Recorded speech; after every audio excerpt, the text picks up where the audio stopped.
I've told my friends for years that I've wanted to do podcasting. Now people are starting to really get into it and understanding what it is. When I was wanting to do this, I don't know, probably 3, almost 4 years ago, because I really liked the way talk radio and stuff like that actually pulls together. And I like the way podcasts function. You get a group of people, it could be 2 people, 3 people, as long as you have ideas. And you just start spewing off a bunch of stuff. And by the end of the night, you could come across a lot of cool things that the people in the circle didn't realize what happened until they go through it again. And this is one of those moments when that part kicked in. You can hear Duncan Trussell. And he goes, wow. You can hear him, the way that he says it. He's feeling what Joe Rogan is saying. It makes logical sense. Just pay attention and listen. We have a real hard time having the perspective of your body turning into bacteria, or bacteria consuming your body when you die, of that not being a bad thing. That it's a part of life, and that you will be conscious inside that bacteria. That maybe your consciousness leaves this and travels with you, with your cells and your DNA as you're being consumed. Yeah. And then it becomes a part of some gigantic matrix, and maybe that's what you're tapping into when you're doing things like DMT. Yeah. When you hit that well of consciousness, whatever the fuck that is that you hit, when you run into that sea of reality. Yeah. When I say reality, like this, but just intense, godlike, no bullshit. Like it knows everything. There's no bullshit. It's like you have to abandon all your worldly thoughts. Yeah. Abandon all your ideas of life and death and ego. Yeah. And just give in and be one with the whole thing. And maybe that's what we do all the time when we're sleeping, man. I mean, it's entirely possible that what we don't remember is existing in that realm. And that realm is something that we're just shut off from, because for us to get done what we have to get done with this monkey body, you can't be fucking contemplating that all the time, because you're not going to get shit done. You're going to be too philosophical. You're going to be too confused. You're going to be so blown away by the images of that other world that you can't handle it. So you just, the reality of life just completely takes over. Dude, you didn't. I mean, I don't think you meant to do it, but you articulated, when you said that, the essence of so many different religious systems, which is that here is this omnipresent, infinite, ever-replenishing, creative matrix of intelligence that is so much bigger than I am, that it's incomprehensible. And like you said, you have to let go of all your worldly ideas, your thoughts, your ego. You have to let your ego die. Because what the fuck are you going to do in the face of that thing? Are you going to hold on to the stuff you're proud of? Are you going to hold on to the victories that you've achieved in your minute, flickering human incarnation when you're in the presence of the source of victory in the universe? What are you going to do there? What's the correct reaction to have if a thing like that were real? And so, depending on what religious system you subscribe to, all of those are answers to that question, you know? And you hear the answer coming up in a similar way, usually, which is you serve it. Yeah. You try to become a servant to it, because what else are you going to fucking do? Are you gonna teach it? Are you going to show it how to do something? Are you going to... What are you going to show it how to do, like, man? Hey, guys, relax. I'm here. I know you've been waiting for a long time, Infinity, but finally I'm amongst you with my wisdom of my 47 years on planet Earth as a tire salesman who finally does DMT for the first time. Everybody sit down. I got it. You come back. Yeah. Let's start with roses. I like the color of them, but maybe we make it a brighter red. What do you think? How about make it so deer don't want to eat them? My mom, she has a fucking garden. She's always mad the deer was eating them roses. Yeah, this is the so this is the this is why I really love this Bhakti Yoga, which is because it like takes that idea. There is a super intelligent, creative force in the universe, and the word for it is Bhagavan, and it basically means maximum everything. So ultimate beauty, ultimate intelligence, ultimate attractiveness, ultimate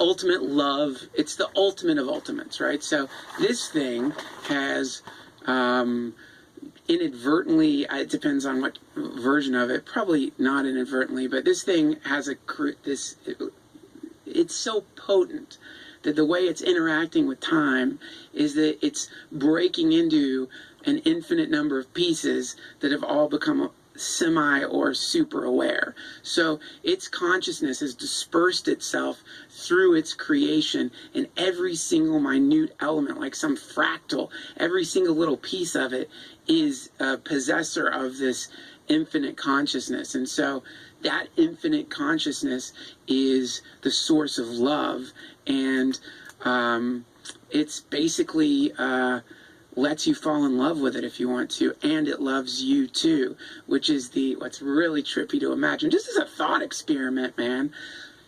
Imagine that thing you just described, that infinite fucking thing, the no bullshit thing that demands that you drop your history like a fucking old nasty bag of shit. Imagine if that thing also was aware of you completely and also loved you. Imagine that shit, man. That's the craziest idea ever. That's a crazy fucking idea. That's better than, like when you like kind of like a girl and you start thinking like, maybe you don't do this because you're a fucking muscular super billionaire who's the host of the UFC. But somebody like me, if a girl starts liking you, you start thinking like, holy shit, I think this girl likes me. I think this beautiful, incredibly beautiful girl likes me. Could this be? That's the beginning of all love songs, right? That's the beginning of like all human happiness is, holy shit, the girl I likes me back. I think she likes me. Holy shit, I think she's falling in love with me, this incredibly beautiful girl. So Bhakti Yoga is that exact concept transferred to the universe. So now you're like, wait a minute, the source of all things in the universe has a personality and it seems to love me. Not in a fucking tame way. Not in like the way that you might hear like, Jesus loves you. And then you imagine it being like, that means you could go over to his house and sit down and have like a boring cup of tea and leave. Like that kind of love. No, this is a fucking wild, savage, unpredictable love, the way your best friend loves you, or the way that like a comedian loves you, which is like, you don't know what the fuck's gonna happen. It's not the way a comedian loves you. Yeah, like comedians are gonna do weird shit. If you're friends with comedians, you're gonna get a lot of like weird fucking pictures sent to you, you know, on a regular basis. You're gonna get people calling you and playing tricks on you from time to time for no other reason than just to do it, right? But they love you. They fucking love you. That's what's behind it. So in the same way, this is the concept. It's not a tame kind of love. It'll kill you. Like, it'll eat you, but it still loves you, and it'll eat you because it knows that you're just a fucking pair of virtual reality goggles. You're just a temporary flickering thing that's going to keep going on forever. But this ego and the survival mechanism is what makes us think that it's more important to root for our team. Like, we have teams, right? So first of all, we're team primate. Don't eat any primates. Yep. Once you get past team primate, we're team mammal. So if you have a choice between killing a gigantic fish or killing a gigantic mammal that you thought was a fish, you got to kill the fish. So you can kill fucking blue marlins all day long. Bring those bitches in, chop up into steaks, but don't make oil for lamps out of Moby Dick. That's don't fucked make up. Fucking oil out of those sweeties, You're the bad man. guy. You're the bad guy. And I agree. For whatever reason, especially with whales. I have a thing for whales. I have a thing for whales and orcas and dolphins. I'm fascinated by them. Like, legitimately perplexed. I think that it's entirely possible, with both dolphins and orcas, that they're just as smart as us. They just don't express it the same way. They have a Yeah. different kind of existence. They don't want to dominate other than controlling food. They just want to have food. And once they have food, I just think when you listen to scientists talk about their dialects and the fact that the pod stays together for life, and that they form these tight bonds and they communicate over great distances with sound frequencies and these complex languages that they've recognized are different in different areas. So they've recognized there's similar sounds, but there's a dialect to it. They still don't know what the fuck they're saying. Yeah. And part of the reason why we don't know what they're saying is just like how we were talking about emojis being like a form of hieroglyphs. I don't think we can understand the context of communication when you live in the fucking ocean and you kill fish with your face all day. Right. I think what we would think of is, where is your house? Do you guys have cable? How do you guys find out about, when the movies are playing? Yeah. This idea of communication to us. Like what they're trying to do is locate each other, let each other know their moods, let each other know their horny, Right. let each other know. But we think that's rudimentary in comparison to our complex system of sounds and very repeatable sounds that we can all express back and forth to each other. But just like emojis, like what they're doing, they're expressing themselves in a way that they all understand. Yeah. Yeah, man, and don't forget, they have an awareness of a part of the larger part of the earth. Yeah. We don't know what the fuck is down there. Right. That's one of the Moby Dick. Right after they kill the fucking whale in Moby Dick. But right after that, in the description, the description, the way they kill this fucking thing, the way they did it back then, which is, you get in a ship, you row up to the thing, there's a harpooneer, he's got a fucking harpoon. Oh my God. And he's got to zing it at the thing, and then you've got to tire it out, reel it in. This is a fucking whale, right? This is a leviathan, right? You're just a little fucking human in a fucking boat, and you're like nailing this thing with a harpoon. Finally, when it gets tired enough, you have to find its heart, Oh my God. jam the harpoon into its heart, and then basically like fuck the hole with a harpoon, just jab it in and out of that fucking hole until finally, this is description, makes you want to cry, it's so awful. Finally, like the whale out of its blowhole, it like shrieks like car brakes or something, like it's screaming in pain, and then it just blows chunks of guts and lung and heart out of its own blowhole, and then it fucking dies. Then you got to get it back to the ship, you tie it to the side of the ship, sharks start feasting on the fucking thing, so you have like sharks chewing your goddamn whale. It's somebody's job to get lowered down with a harpoon and kill the fucking sharks.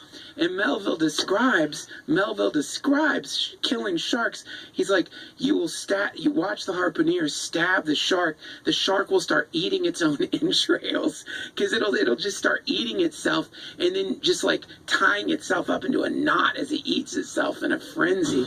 That's how Melville describes it. Oh my God. Those poor fucking whales, man. But after they kill a whale, Captain Ahab, poor sad Captain Ahab, he comes out and he like does a funeral for the whale's head, and he like says, like, what have you seen down there? What have you seen? The graves of millions of sailors, the wrecked ships that no one will ever know are there. That's what a whale sees. So they just have this awareness that we don't. Like, we'll never know what the fuck's down there, or we hardly can. That's pitiful.